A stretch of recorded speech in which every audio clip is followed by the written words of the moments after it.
questions who attended this hearing. Appreciate the President's remarks in his State of the Union address last week. Appreciate that he understands the plight of so many American families and the difficulty they're having. If I could have Chart 4 put up on the screens, I'd like to talk a little bit more about why this is such an important discussion. As we see, as we talk about a budget and deficits, and we talk in terms of trillions and billions, most Americans are thinking only in terms of number one, and that's the job that each of those individuals has. And unfortunately, for far too long, we saw Americans losing thousands of jobs to the point where it got to be millions of jobs.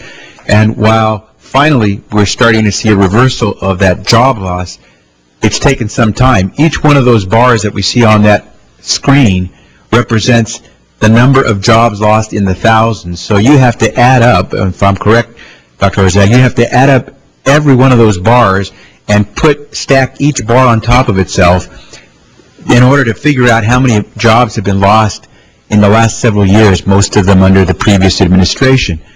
And it's been some time in that course of those months to see some progress made. Now, I note that there is one lone positive bar on that graph, and that was back in November, a couple of months ago, where we actually saw job growth. It was only 4,000 jobs that we netted in that month, but at least it was 4,000.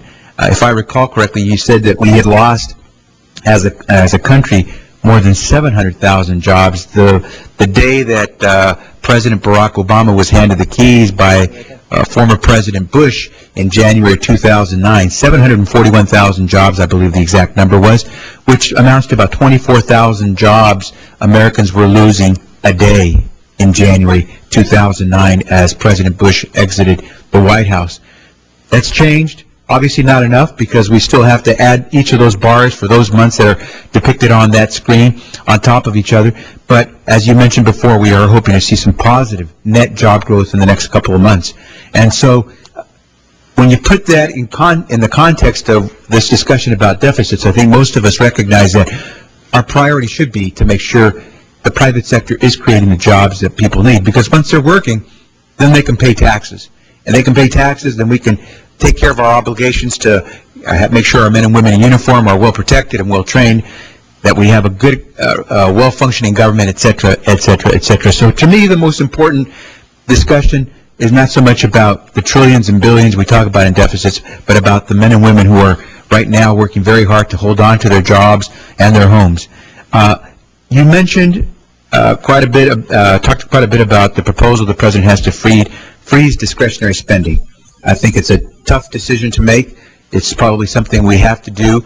I am very disappointed, though, to have heard the President say that it was only non-security discretionary spending, as others have indicated as well. We used to hear about the several $100 toilet seat. We know that during the height of the Iraq War, Halliburton ended up charging the American taxpayer tens of millions of dollars for meals to our soldiers which were never served.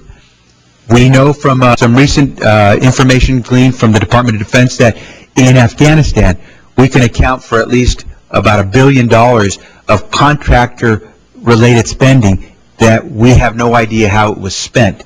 But it was about $1 billion in those categories that were examined. That totaled about 16% of all the contractor dollars that have been expended by the taxpayers. And so many of us believe that while we have to make the tough decisions to freeze spending in all accounts, if you're going to freeze spending for our schools, if you're going to freeze spending for seniors programs, if you're going to freeze spending for home housing programs, for environmental cleanup programs, then we should take the same brush to scrub the Department of Defense. I don't think any military leader, general, admiral, would say that he or she is opposed to having the Department of Defense run in as efficient manner as possible so that we could expend every single dollar that we give to the Department of Defense for our men and women in uniform. And so I would hope that the President and you all would reconsider this notion that there are some agencies that are protected while others that do very important work are not. And I know that you've mentioned also some reductions and cuts that are being made within DOD, but that doesn't mean that we can't continue to examine it, and I suspect Congress will continue to do so. I just wanted to get into one final subject, and that's the proposal put by our colleague and friend, Mr. Ryan, the Republican budget proposal, which you've mentioned before.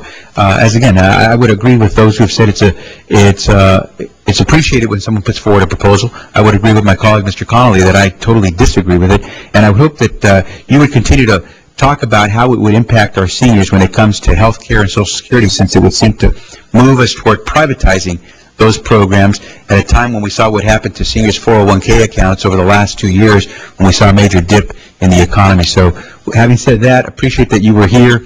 I suspect you've answered my question by having answered any number of members' questions in the past, but I hope you'll take a closer look at that defense budget, because while we all agree that we have to provide our men and women in uniform with the best that we can offer, we have to make sure that we do actually give them the best that we can offer. Thank you, Mr. Chairman. Mr. Orszag.